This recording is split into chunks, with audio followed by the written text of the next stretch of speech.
Hey guys, Steinixos here. So today we'll be speaking about the Mira no Mi Devil Fruit. Specifically, we'll be talking about what a fully mastered and unrestricted Mira no Mi Devil Fruit could look like. And now, as you all probably already know, the Mira no Mi is the Mira Paramecia type Devil Fruit, and thus what this means is that upon consumption of this Devil Fruit, the user becomes a Mira human who is able to create and control mirrors. Now, the Mira Fruit is one of those really strong Devil Fruits that ended up in the hands of a really weak character, so we have not really gotten to see much high level usage of it. And across fiction in general, there are not really many popular characters with mirror based powers, so most people might not even have a good idea of what a high level mirror user is able to do in the first place. So let us jump into discussing just that. Now, the base level usage of a mirror based power should actually be the ability to manipulate glass, because of course that is what mirrors are made of. So at the absolute lowest levels, this usually takes the form of attacking with glass shards. But of course, any construct such as glass swords, as well as a bow and arrows, with even reformation of the arrow after it has been shattered, as seen done by Cinderfall from RWBY, can obviously be made. And one particularly interesting application of high-level glass manipulation is as seen by Kagami Kyuji from Get Backers, who is able to grind his glass mirror fragments down so finely that they resemble diamond dust, which can then be inhaled by the opponent or absorbed through the skin to damage the internal organs of the victim, shredding them from the inside out. And of course, at high levels of mastery, a mirror user is able to just create their own glass from ambient dust and or sand particles, as seen by Cinderfall. However, remember, being able to create a mirror even out of nothing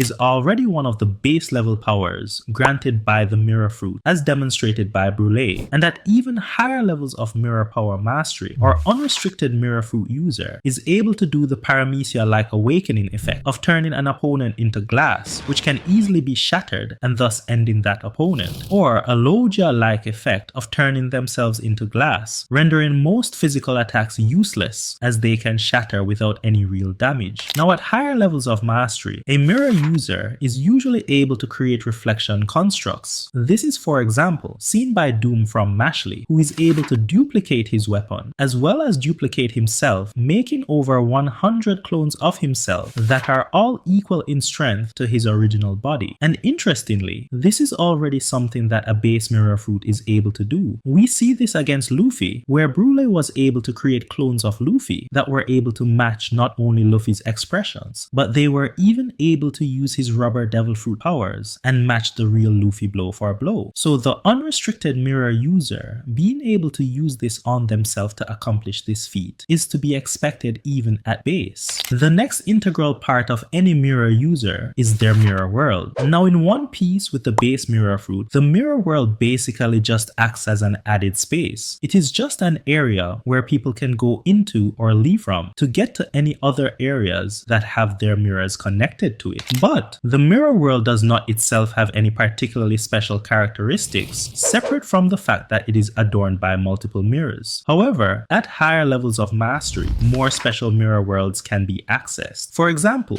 one of the effects of one of the mirror worlds that Mira Master has access to is that it disturbs the senses to the point that it's hard to even stand up, as well as being inside one of these worlds can cause sensations of physical pain, and the person feeling like their blood turned to syrup, their perception slowing down, and their heartbeat echoing through their ears. Similarly, another interesting mirror world mechanic is that a person trapped in a mirror dimension will die if you shatter the mirror they are trapped in. But of course, this does not apply to the mirror user. And another mechanic of yet another mirror world is that time moves backward in that dimension. So anyone trapped in it may find themselves de-aged out of existence quite rapidly. Some mirror worlds even have native inhabitants. So understand, at higher levels of mirror mastery, the mirror world plays a much greater role than a simple connecting space. Now, let us speak about another core concept of any mirror-based power, that is the principle of reflection. So a surface level utilization of the principle of the reflection power of mirrors involves just the vanilla reflection of light, as seen by Gauche from Black Clover, who can reflect a light-based attack back to the opponent using mirrors. However, at a higher level, natural light-based reflection attacks can also be done, as seen by Tezcatlipoca, Manga from Soul Eater, who transforms his body into multiple reflective surfaces to focus natural light from the sun into a central point which he then fires at his opponent. Then taking this principle of reflection further, one can just reflect an attack. The usual method of this is to absorb the attack and then redirect it back. But at a higher level, a user of the mirror fruit can just copy an opponent, such as seen with Kana's mirror demon from Inuyasha. Furthermore, going a bit deeper along this pathway of reflection-based attacks, we see where a high-tier mirror controller, like Mirror Master, is actually able to attack a person from any reflective surface, such as the person's sunglasses. However, at an even higher level, this principle goes a bit more conceptual, such that instead of attacking a person's real body, the mirror user attacks the opponent's reflection, and the damage done to the reflection translates to the real body, as seen by the Hanged Man stand from the JoJo series. Now, of course, I could say much more about an unrestricted mirror devil fruit, such as the ability to selectively take part of a person's body into the mirror world, as seen by Man in the Mirror from the JoJo series, or even the ability to just outright take someone's soul, as seen by Kana from Inuyasha. But we won't get into all of that, because by now I think you should have gotten a pretty good idea about what a fully mastered and unrestricted mirror devil fruit would look like. But anyway, that's the video guys. Let me know what you thought about it in the comment section down below, and of course don't forget to like and subscribe. But anyway, see you guys next time.